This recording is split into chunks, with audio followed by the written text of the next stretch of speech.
Hai, Assalamualaikum warahmatullahi wabarakatuh. Eh, Perkenalkan, nama saya Antonian Turimaran dengan NIM 2024 Di sini saya akan menjelaskan materi yang berkaitan dengan komunikasi dalam organisasi. Jadi, komunikasi merupakan elemen penting dalam kehidupan organisasi. Setiap kegiatan dalam organisasi, mulai dari perencanaan, pelaksanaan, hingga evaluasi, memerlukan komunikasi yang efektif. Tanpa komunikasi, koordinasi antar anggota tidak dapat berjalan dan tujuan organisasi sulit untuk tercapai. Jadi, dalam suatu organisasi itu harus membutuhkan yang namanya suatu komunikasi supaya dalam suatu kegiatan atau perencanaan dapat berjalan dengan baik sesuai dengan apa yang direncanakan. Contohnya seperti dalam suatu perusahaan manufaktur, manajer produksi harus mengkomunikasikan jadwal produksi kegiatan logistik. Jika komunikasi yang tidak jelas, bisa terjadi keterlambatan pengiriman barang. Yang kedua, jenis dan arah komunikasi. Yang pertama, jenis komunikasi. Jenis komunikasi dibagi menjadi 3 bagian. Yang pertama, verbal, yaitu lisan dan langsung. Contohnya seperti prestasi proyek dan diskusi rapat. Yang kedua, nonverbal, yaitu gerakan tubuh dan ekspresi wajah. Contohnya seperti mengangguk sebagai tanda setuju dan melipat tangan bisa diartikan sebagai sikap defensif.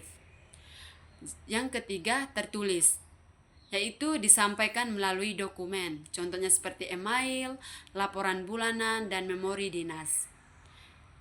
Yang kedua, arah komunikasi. Arah komunikasi dapat dibagi menjadi 4. Yang pertama, vertikal. Jadi vertikal itu adalah downward, yaitu atasan ke bawahan, yaitu perintah kerja. Yang kedua, upward, yaitu bawahan ke atasan, yaitu laporan kerja. Yang kedua yaitu horizontal, antara sejawat atau sekawan. Contohnya seperti koordinasi antara staf keuangan dan staf pengadaan barang. Yang ketiga, diagonal atau lintas jabatan dan divisi. Contohnya seperti staf IT berkoordinasi langsung dengan manajer keuangan. Yang keempat, formal dan informal. Jadi formal merupakan rapat kerja dan surat resmi. Sedangkan informal yaitu obrolan santai saat beristirahat. Yang ketiga, proses komunikasi dalam organisasi. Yang pertama, pengiriman atau sender, yaitu pihak yang menginisiasi pesan. Contohnya seperti manajer memberikan arahan kepada bawahannya untuk bekerja. Yang kedua, encode atau encoding, yaitu mengubah ide ke dalam simbol atau kata. Contohnya seperti memilih kata yang tepat dalam email atau email instruksi. Yang ketiga, saluran atau channel, yaitu media yang digunakan. Contohnya seperti WhatsApp group, Zoom meeting, dan papan pengumuman. Yang keempat, penerima atau reverser atau pihak, yaitu pihak yang menerima pesan. Contohnya seperti karyawan yang membaca memori dari HRD. Yang kelima, dekode atau decoding, yaitu menafsirkan pesanan yang diterima. Contohnya seperti memahami bahwa urgent berarti tugas harus selesai hari ini. Yang keenam, umpan balik atau feedback, yaitu respon penerima. Contohnya seperti, baik Pak, akan kami tindak lanjutkan hari ini. Yang ketujuh, gangguan atau nullsy, yaitu hambatan dalam komunikasi. Contohnya seperti koneksi internet buruk saat rapat daring. Baik, yang keempat adalah hambatan komunikasi dalam organisasi. Yang pertama itu perbedaan persepsi. yaitu setiap orang bisa memiliki sudut pandang, pemahaman, atau interpretasi yang berbeda terhadap pesan yang sama tergantung latar belakang, pengalaman, atau nilai yang dianut. Contohnya seperti seorang atasan mengatakan segera untuk tugas tertentu, namun bawahannya mengartikan segera sebagai nanti sore. Sementara atasan yang mengharapkan tugas itu selesai dalam 1 jam. Yang kedua, bahasa dan semantik, yaitu penggunaan istilah atau bahasa yang tidak umum atau bersifat teknis bisa membingungkan penerima pesan yang tidak memiliki latar belakang yang sama. Contohnya seperti manajer IT mengatakan server perlu di research karena latensi yang tinggi. Namun, staf non-teknik tidak memahami apa arti latensi atau dampaknya terhadap pekerjaan mereka. Yang ketiga, gangguan fisik dan psikologi, yaitu lingkungan yang tidak berkondusif atau berisik penuh dengan distraksi, atau kondisi emosional atau stres, marah, lelah, dan dapat mengganggu pemahaman pesan.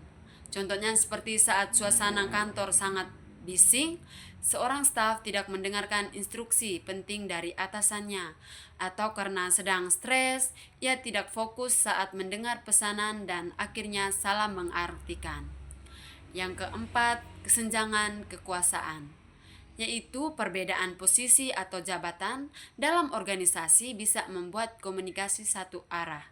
Bawahan takut atau enggan memberikan masukan atau kritik pada atasan.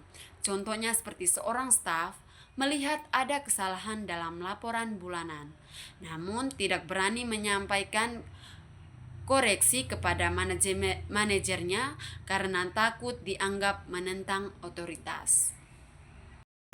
Yang kelima, gangguan teknis, yaitu hambatan yang berasal dari alat atau sistem komunikasi yang digunakan. Contohnya seperti email penting dari bagian keuangan gagal terkirim ke direktur karena sistem email sidang mengalami gangguan, contohnya server atau down, sehingga terjadi keterlambatan keputusan. Yang kelima, strategi komunikasi yang efektif.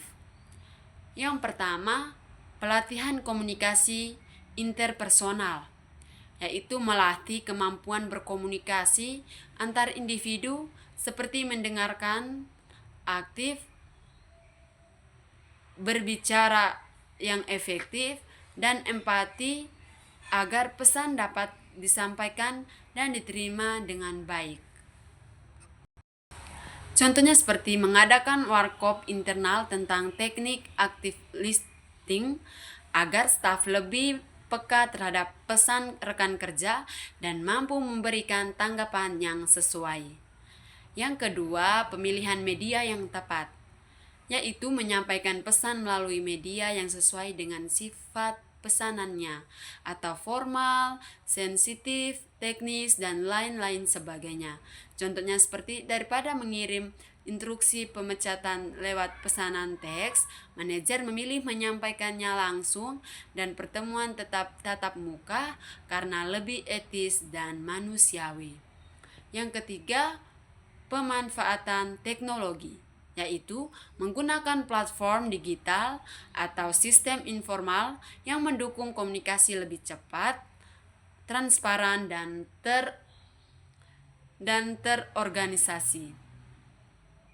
terorganisir. Contohnya seperti menggunakan Microsoft Teams untuk rapat daring, berbagai file, dan diskusi antar individu agar komunikasi tidak tegang jarak atau waktu. Agar komunikasi tidak terganggu jarak atau waktu.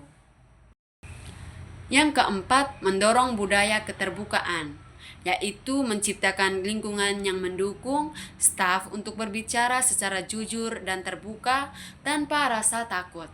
Contohnya seperti adanya forum bulanan seperti town hall meeting untuk untuk menampung aspirasi, ide, atau keluhan staf secara terbuka tanpa takut dikritik.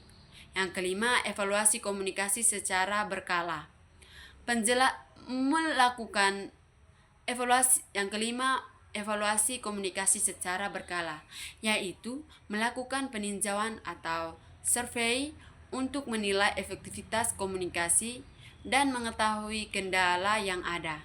Contohnya seperti Divisi HR melakukan survei internal setiap 3 bulan untuk mengetahui apakah staf merasa informasi dari manajemen sudah jelas dan efektif.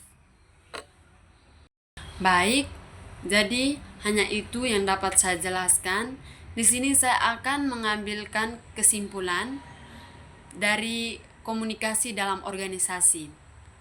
Jadi, komunikasi bukan sekedar kegiatan menyampaikan informasi, melainkan suatu proses yang kompleks dan vital dalam organisasi. Komunikasi yang efektif dapat menjadi penggerak utama keberhasilan organisasi, sedangkan komunikasi yang buruk dapat menjadi sumber kegagalan. Oleh karena itu, organisasi modern harus berinnovasi dalam membangun sistem komunikasi yang terbuka, responsif, dan adaptif terhadap perubahan. Baik, itulah materi yang berkaitan dengan komunikasi dalam organisasi. Hanya itu yang dapat saya jelaskan. Assalamualaikum warahmatullahi wabarakatuh. Bye-bye.